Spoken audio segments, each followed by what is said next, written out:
안녕하십니까? 저는 말씀사랑교회 정택주 목사입니다. 자, 오늘은 성경 진리 증명 네 번째 시간입니다. 왜 성경은 사실인가?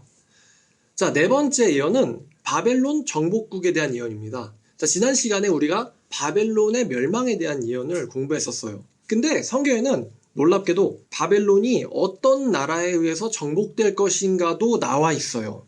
자, 바벨론이 기원전 539년에 페르시아의 고레스에 의해서 멸망당했다라고 말씀드렸습니다. 그런데 200년 전에 이사야에 의해서, 그리고 또 바벨론 멸망 100년쯤 전에 예레미야에 의해서 예언된 예언에 대해서 살펴볼 거예요. 자, 근데 성경에는 이 바벨론이 어느 나라에 또 누구에 의해서 멸망할 것인지도 정확하게 예언이 되어 있어요. 이건 매우 놀랍죠? 오죽하면 성경이 조작됐다라는 말이 나올 정도니까요. 아무도 성경이 조작됐다는 걸 증명 못했지만 말이죠.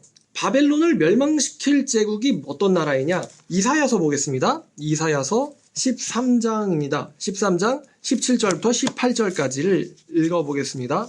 보라, 은을 돌아보지 아니하며 금을 기뻐하지 아니하는 메대 사람을 내가 충동하여 그들을 치게 하리니, 메대 사람이 활로 청년을 쏘아 죽이며 태의 열매를 긍휼히 여기지 아니하며 아이를 애석하게 보지 아니하리라. 열국의 영광이요 갈대아 사람의 자랑하는 놀이개가 된 바벨론이 하나님께 멸망당한 소돔과 고모라 같이 되리니 라는 말씀 있죠. 여기 보면은 바벨론이 소돔과 고모라 같이 멸망당할 것인데, 은을 돌아보지 아니하며 금을 기뻐하지 않는 메대 사람을 내가 충동하여 그들을 치게 하겠다 라고 메대 사람에 의해서 멸망될 것이 나와 있어요. 메대 사람 누구죠? 메대 사람 바로 고레스입니다. 고레스는 엄마가 메대 제국의 공주였죠. 자, 여기서 이 메대 제국 사람들의 특징이 나오는데, 은이나 금으로 협상되지 않는다. 돈 준다고 물러나지 않는다는 거예요. 그리고 바벨론의 통치자들을 결코 자비롭게 여기지 아니할 거다 라는 이 두 가지의 특징이 예언되어 있는데, 실제로 고레스는요 바벨론의 보물을 거저로 이스라엘 성전에 내주었죠. 은을 돌아보지 아니하며 라는 말씀이 그대로 성취됐다는 걸 우리가 알 수 있는데, 자, 에스라서 1장 7절과 8절을 보면요, 고레스 왕이 또 여호와의 성전 그릇을 꺼내니 옛적에 느부갓네살이 예루살렘에서 옮겨다가 자기 신들의 신당에 두었던 것이라. 바사왕 고레스가 창고지기 미드르닷에게 명령하여 그 그릇들을 꺼내어 세워서 유다 총독 세스바살에게 넘겨주니, 그 수는 금접시가 30개요 은접시가 1000개요 칼이 29개요. 자, 여기 금과 은을 고레스가요 세스바살에게 그냥 내어줍니다. 이렇듯 은과 금을 별로 중요하게 생각하지 않아요, 고레스 대왕은.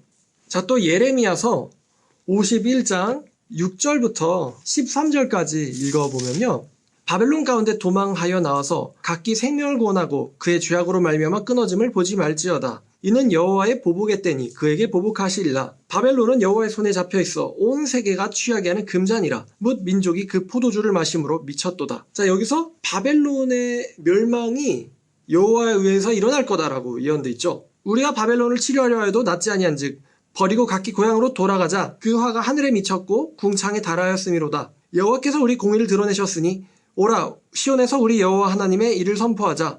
화살을 갈며 둥근 방패를 준비하라. 여호와께서 메대 왕들의 마음을 부추기사 바벨론을 멸하기로 뜻하시나니, 이는 여호와께서 보복하시는 것 곧 그의 성전을 위하여 보복하시는 것이라. 바벨론 성벽을 향하여 깃발을 세우고 튼튼히 지키며 파수꾼을 세우며 복병을 매복시켜 방비하라. 이는 여호와께서 바벨론 주민에 대하여 말씀하신 대로 계획하시고 행하심이로다. 많은 물가에 살면서 재물이 많은 자여, 네 재물의 한계 곧 네 끝이 왔도다 라고 예레미야서 51장 6절부터 13절까지 우리가 읽어봤습니다. 자, 그리고 또 51장 24절부터 29절까지 이어서 보시면, 너희 눈앞에서 그들이 시온에서 모든 악을 행한 대로 내가 바벨론과 갈대아 모든 주민에게 갚으리라. 여호와의 말씀이니라.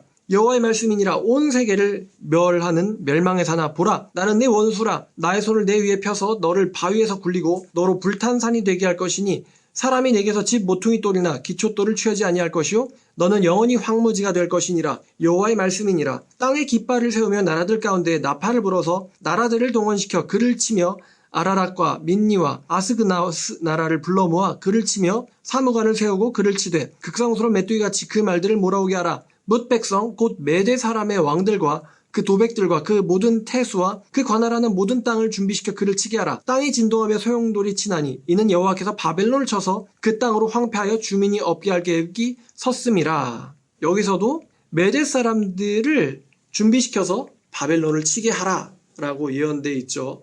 근데 사실 이 예레미야의 예언은 아직 남유다가 멸망하기도 전에 일어난 예언이죠. 이 남유다가 멸망하기도 전에 이 남유다를 멸망시킬 바벨론을 멸망시킨 메대에 대한 예언이 있다는 게 참 놀랍습니다. 하나님께서는 90년이든 100년이든 200년이든 미래의 일들을 이야기하는 것에는 아무런 문제가 없으신 분이라는 거겠죠. 자, 또 이런 예언도 있어요. 바벨론이 멸망하기 하루 전의 예언입니다. 전날 밤의 예언이죠. 다니엘서 5장 22절부터 31절까지입니다. 벨사살이라는 왕은 마지막 왕인 나보니두스의 아들이에요.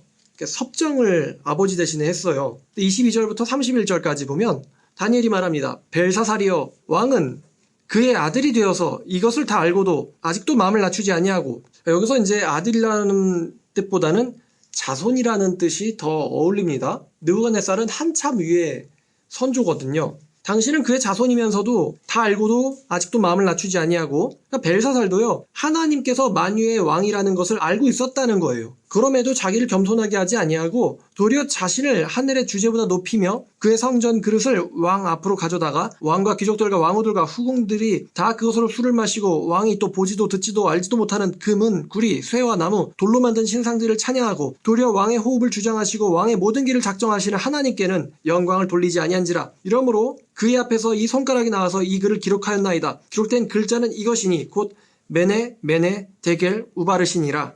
요거 아람어입니다. 그 글을 해석하건대 메네는 하나님이 이미 왕의 나라의 시대를 세워서 그것을 끝나게 하셨다 함이요. 데겔은 왕을 저울에 달아보니 부족함이 보였다 함이요. 페레스는 왕의 나라가 나뉘어서 메대와 바사 사람에게 준바되었다 함이니이다. 이에 벨사살이 명하여 그들이 다니엘에게 자주색 옷을 입히게 하여 금사슬을 그의 목에 걸어주고 그를 위하여 조서를 내려 나라의 셋째 통치자로 삼으니라. 그날 밤에 갈대아 왕 벨사살이 죽임을 당하였고 메대 사람 다리오가 나라를 얻었는데 그때의 다리오는 62세였더라. 메네메네 데겔 우바르신 아람어라고 말씀드렸는데 메네메네는요 세웠다는 거예요. 세웠다. 데겔은 무게를 측정했다는 뜻이에요. 우바르신은 나누어줬다는 뜻입니다. 그러니까 세웠다, 무게를 그리고 나누어줬다. 이게 메네메네 데겔 우바르시입니다. 바벨론의 나라를 메대와 페르시아에게 나누어 주었다라는 뜻이죠. 이 예언대로 바벨론 정복국이 바로 이 메대라는 것을 성경이 200년 전에 또 90년 전에 하루 전에 이렇게 말하고 있습니다. 자, 오늘 말씀 여기까지입니다. 다음에는 바벨론 정복자에 대해서 공부하겠습니다. 감사합니다.